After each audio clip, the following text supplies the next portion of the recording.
Halo kawanku, jumpa lagi di channel ini. Kali ini kita akan bahas 5 hal yang perlu diperhatikan dalam memilih jenis kolam ikan. Yang pertama adalah kolam terpal. Yang kedua adalah kolam beton.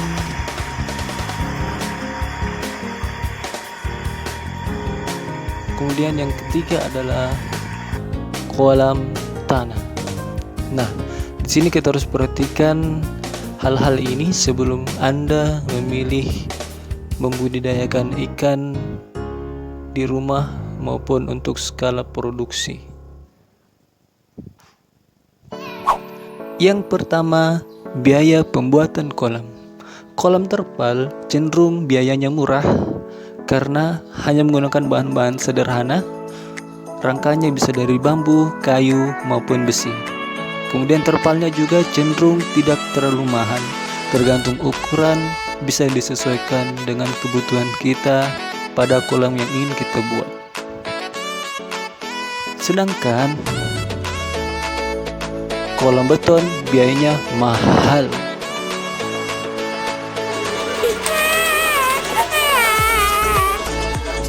Karena semua bahannya harus kita beli, dan itu mengeluarkan uang yang tidak sedikit, sekitar 5 sampai belasan juta rupiah untuk kolam kecil saja. Kalau kolam tanah biayanya murah, tapi kita harus mengeluarkan tenaga yang ekstra untuk pembuatannya.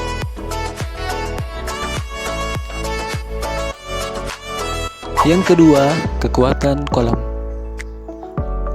Kolam terpal mudah rusak, usianya hanya 1-2 tahun saja. Kenapa? Karena biasa dirusak oleh hewan liar yang berada di luar kolam maupun hewan atau ikan yang berada di dalam kolam itu sendiri. Sedangkan kolam beton tahan lama 5-10 tahun, tapi bukan tahan lama yang itu ya bro. Dan kolam tanah tahan lama juga, tetapi butuh pembenahan berkala. Sebab ikan biasa menggali tanah untuk mencari jalan keluar. Nah, tipsnya jangan membuat kolam tanah dekat dengan aliran air sungai.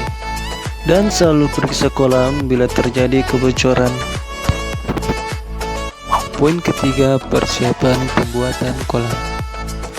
Kolam terpal mudah dibuat dengan bahan sederhana.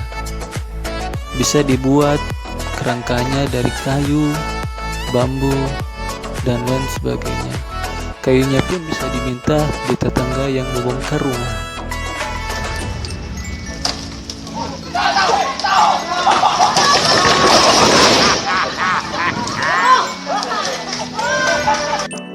Sangat mudah kan? Kemudian kolam beton sulit dibuat, butuh skill tingkat dewa untuk pembuatannya supaya kolam tidak bocor dan rapi.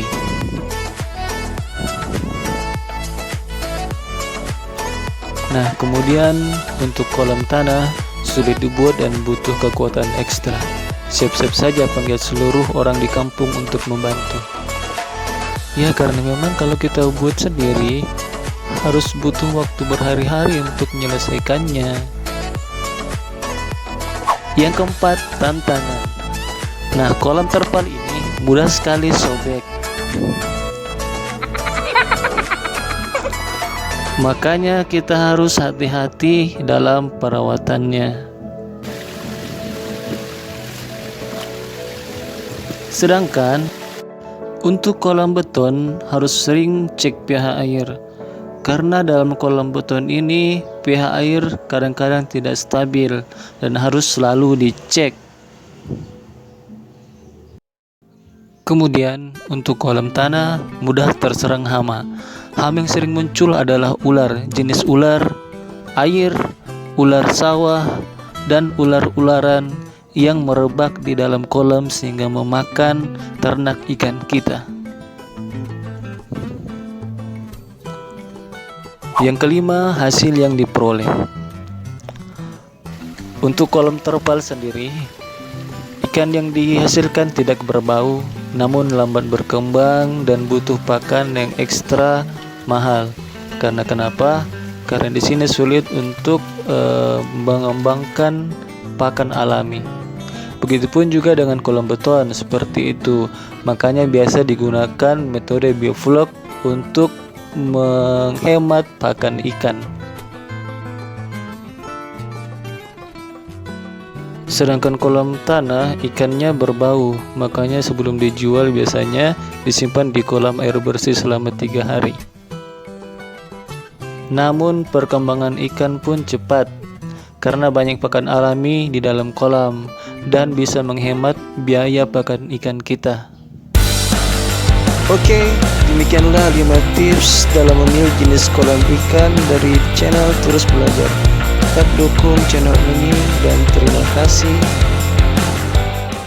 Oke kawanku, jangan lupa like, comment, subscribe, and share video ini supaya semua bisa melihat dan belajar bersama. Sampai jumpa kembali.